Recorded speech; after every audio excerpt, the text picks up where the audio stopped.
Kada smurtauja tas, kuriuo turėjai pasitikėti pats arba patikėti savo vaikus? Ar tu matei mamą, tėtį, o gal net ir pats, kai tavo vaikas kas rytą eina į mokyklą, nebe kaip į šventovę, o jau kaip į karo lauką. Ir ar pastebėjai, kaip jis prarado žvilgsnį, smalsumą akise, o galbūt jau net džiaugsmą gyventi ar būti? Kartais smurtas tai nėra tik ranka, tai žodis, kuris labai stipriai skaudina, tai pašaipa, kartais net visų akivaizdoje. Ir tai tylus pažeminimas, kuris palieka vaike ir vaiką vienišą tarp kitų. Ir kai mokytojas, kuris turėjo kelti tave ar tavo vaiką, žemina. Kai turėjo apsaugoti, sugriauna pasitikėjimą pasauliu. Vaikas dažnai tyli, nes bijo, nes niekas galbūt juo netiki ir nes kartais jam yra sakoma nesiskųsk, mokytojas visada teisus. Bet ar iš tikrųjų tėveliai? Ar tas, kuris skaudino jūs ar jūsų vaiką, turi teisę likti nekaltu? Juk ne kiekviena žaizda matoma ir ne kiekvienas randas ant odos.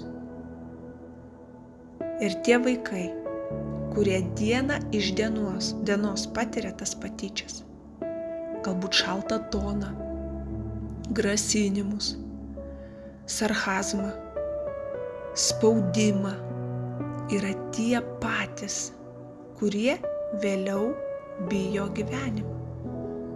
Jie nebepasitiki savimi, jie slepia savo talentus, jie tyliai kenčia. Ir netgi jau kartais dažnai jaučiasi kalti už tai, kad kažkam kažkas netiko. Ir ši žala yra jau ne tik psichologinė, ji palieka žymes sieloje.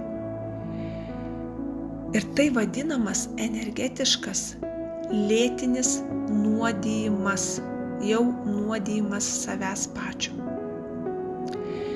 Nuo to vaiko energija silpsta, auga dar didesnės baimės, auga gėda, liūdesys, o kartais net noras išeiti ir dingti iš šio pasaulio. Todėl reikia gydymo, reikia valytis, reikia švelnumo, kuris padėtų vaikui sugrįžti į savo vidų. O galbūt reikia jums šiai dienai sugrįžti, nes jūs tą esate patyrę mokykloje nuo savo mokytojų.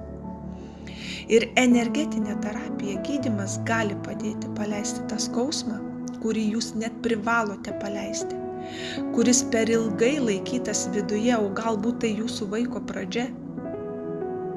Ji padeda vaikui iš naujo pajausti saugumą, pajausti, kad jis nekaltas, o tik yra vertas meilės, žinių. Tėveliai, mamos, tėčiai, pastebėkite savo vaiką. O jeigu save tame atpažįstate ir prisiminėte netgi šiai dienai savo galbūt mokytoją ar kažką ir galbūt aš priminiau tuos mokytojus jums šią sekundę, tai taip pat yra ne šiaip sau. Laikas apsivalyti, nes ne visi vaikai pasakys žodžiais, bet kartais jų kūnai, žvilgsnis, elgesys jau pradeda visi šaukti vienu metu, kad girdėkite ir leiskite savo gydytis. Neleiskite, kad vaikas augtų neapykantoje savo ar kitame pasaulyje. Mokytojas neturi teisės palikti žaizdų vaiko širdyje. O jūs, vaikai, jei tą patyrėte, ir nesate ir nesijaučiate kalti dėl to, kad su jumis taip mokytojai elgiasi, ir čia nesvarbu, ar jūs jau studijuojate, ar mes visą gyvenimą mokomės.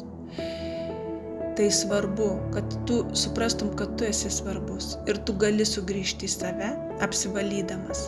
Ir mes sugrąžinkime tas pamokas, tos skaudžius žodžius, viską atgal tam mokytojui. Ir nesvarbu, kad tau šiandien galbūt 60, o gal net 80. Nesvarbu. Energetiškai vis tiek tas turi sugrįžti. Nes matot, kai eis ta grandinė, tą patį kartosis jūsų vaikuose. Ir vis tiek kažkada ateina toks momentas, kad kažkas sustoja. Giminiai sustoja. Ir taip, jam bus tik tai sunkesnis kelias nuo to, nes jis viską sugrąžins tiem jūsų mokytojam arba tų mokytojų vaikams.